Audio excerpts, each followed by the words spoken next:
Welcome to Thinking Outside the Soil with your host, Seany Alfalfaseed, where we get to talk story and touch on topics about hydroponics and the farmers who grow the crops and creatures we need to eat.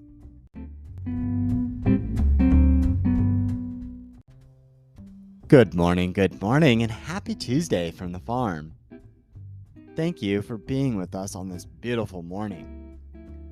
Our nights are getting warmer, which is wonderful. It means that the overnights in the greenhouse have stayed above freezing for long enough that I am confident to get some tomatoes out there, getting ready for spring, getting ready for summer. I know a lot of you out there have gardens, and many of us here are getting ready. I've seen people tilling. I'm wondering if you guys are starting to till your gardens. Are you starting to till your lands? And one of the products that we have is a cherry tomato, which the kids tell me tastes like candy. And I've begun the path of getting to patent this tomato because we're really excited about what this thing has been doing for the farm so far. It's actually generated most of the income that we've had over the past year came significantly from our work with doing what we did with tomatoes. I try to convince those with greenhouses to start getting ready and putting them inside right now, and then around Mother's Day is when we plant. So this tomato is a cherry tomato variety that I uncovered a few years ago, and I had come across a really delicious orange cherry tomato on the counter at my mother's house one day, and I ate it, and as soon as it hit my mouth, I knew right away that this was something unique, and I spit all the seeds out of my hand, and I went and planted it out. And for those of you that have ever done that, you may discover that you do not get what you spit out into your hand. I had all these different tomatoes. I had big cherry tomatoes, little cherry tomatoes, red cherry tomatoes, orange cherry tomatoes, kind of yellow cherry tomatoes, pear-shaped cherry tomatoes, tomatoes that didn't grow, tomatoes that grew really big, tomatoes that grew really small. And so I started to figure out, wow, which of these tomatoes is going to give me something similar to what I ate. And along the way, I had some helpers. Most of those helpers were the people doing community service early on who would steal the tomatoes off the trees while they were, doing some of the things. And I would watch their face. Their faces, to me, they lit up and they showed that this was something unique.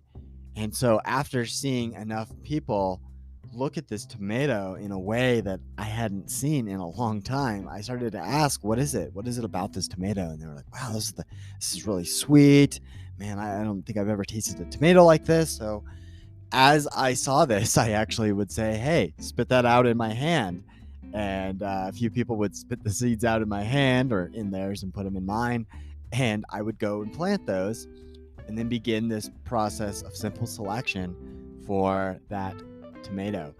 And fast forward a couple years now, and we've been able to get something that I'm now confident enough to breed out this season and begin the patenting process for our plat patent on this red velvet cherry tomato.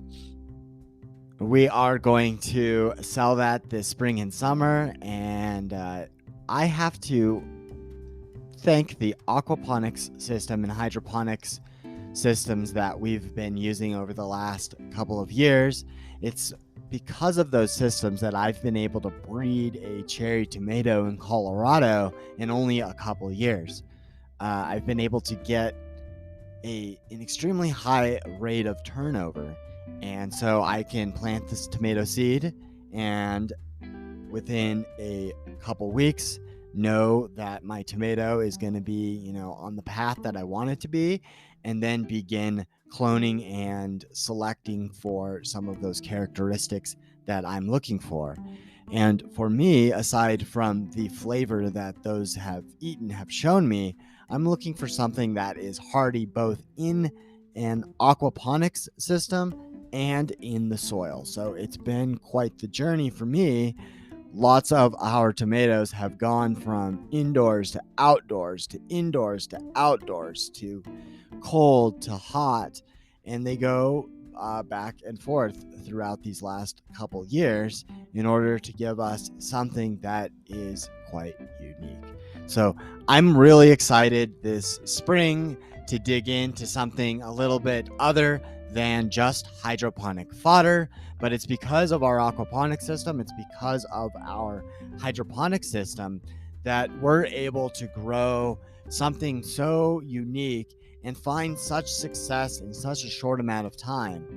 I hope that those out there are able to find similar successes, and I would love to hear what it is that you have done in your hydroponic systems. Though that is all I have for us today on this Tuesday. If you do want to know more about how hydroponic fodder is helping farmers save water, improve livestock quality, and become better stewards, head on over to thinkingoutsidethesoil.com and get yourself a copy of my book so you don't miss out on becoming part of this next agricultural revolution. Join us again tomorrow, and thank you for being with me on another episode of Thinking Outside the Soil. Take care and have a lovely day. Hey, before you go, check out the links below, and if you'd be so kind as to leave a rating and review and follow the show. For those with feathered friends, don't forget to get yourself some of our Blooming Health Farms Chicken Blend Sprouting Mix. This supplemental mix has been shown to give you some of the best eggs with the yummiest yolks. You'll have happy, healthy hens that abandon the feeder and give you eggs with high levels of vitamin A and omega fatty acids. So don't forget to get yourself some Blooming Health Farms Chicken Blend Sprouting Mix.